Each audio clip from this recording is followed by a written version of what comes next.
আসসালামু আলাইকুম, সবাই কেমন আছেন? আজ আমি আপনাদের জন্য একদম ক্রিস্পি একটি চিকেনের রেসিপি নিয়ে চলে আসলাম। আওয়াজটা তো শুনলেন কতটা ক্রিস্পি হয়েছে।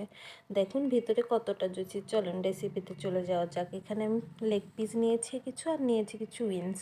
খুব ভালো মতো আমি এরকম কাট করে পরিষ্কার করে ধুয়ে নিয়েছি পানি ঝরিয়ে। এবার দিয়ে দিচ্ছি 1 চামচ পেঁয়াজ বাটা, 1 চামচ আদা আর রসুন বাটা, আর দিয়ে দিচ্ছি এখানে লবণ স্বাদ মতো। শুকনো মরিচের গুঁড়িটা আমি একটু বেশিই দিচ্ছি, আমরা একটু ঝাল পছন্দ করি। আপনারা চাইলে এটা আপনাদের টেস্ট অনুযায়ী কম বেশি করে দিতে পারেন। এই দিয়ে দিলাম চিলি ফ্লেক্স, অরিগানো আর বেসলে। এবার দিয়ে দিচ্ছি হাফ কাপের মতো টক দই। লেগ পিসগুলো অনেক বড় বড়, এর জন্য আমি অনেকগুলো করে কাট দিয়ে নিয়েছি যাতে ভিতরে মশলাটা খুব ভালো মতো ঢুকে যায়। এই বাটিতে আমি একটু সয়া সস, একটু চিলি সস, একটু টমেটো সস একসাথে মিলিয়ে দিয়ে দিলাম।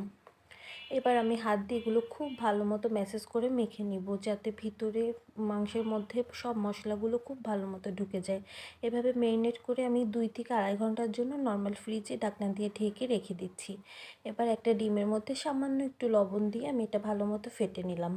এটা একটা সাইডে রেখে দিচ্ছি। আর একটা পাত্রে নিয়ে নিচ্ছি ব্রেড ক্রাম, আর একটা পাত্রে নিয়ে নিচ্ছি একটু ময়দা নিতে পারেন কিংবা চালের গুঁড়ি। আমি এখানে ময়দা চালের গুঁড়ি হাফ হাফ মিলিয়ে নিয়েছি।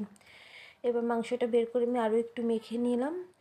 এবার আমি প্রথমেই ময়দার মধ্যে একটু কোট করে নিচ্ছি। এখানে আমি হাফ কাপ ময়দা আর হাফ কাপ চালের গুঁড়ি মিক্সড করে নিয়েছি, তাতে অনেক ক্রিস্পি হবে। এটা প্রথমে আমি সবগুলো এরকম করে মেখে মেখে একটা পাত্রে রেখে দিচ্ছি।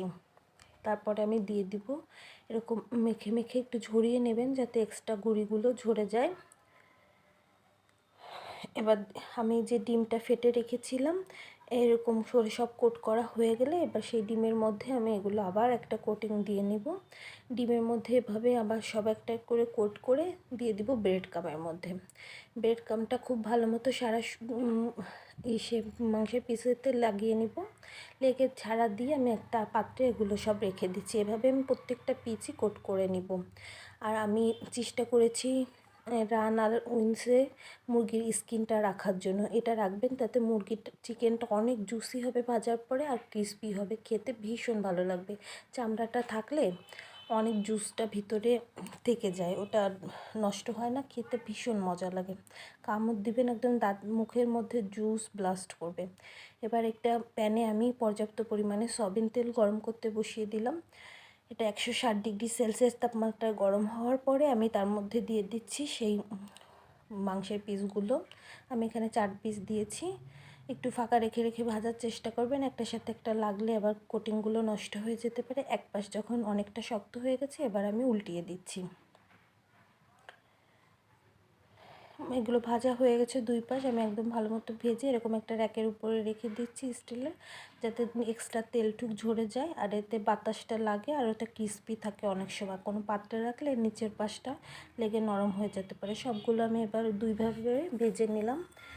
প্রচুর ক্রিস্পি হয়েছে। আমি আপনাদের একটা কাঁটা চামচের সাহায্যে আওয়াজ করে দেখাচ্ছি, আপনারা নিজেরাই শুনুন কতটা আওয়াজ হচ্ছে। এটা যদি আপনি রেখে দেন আজকে, পরের দিন পর্যন্ত এটা ক্রিস্পি থাকবে, একদম কেএফসি চিকেনের মতো ক্রিস্পি আর ভিতরে জুসি।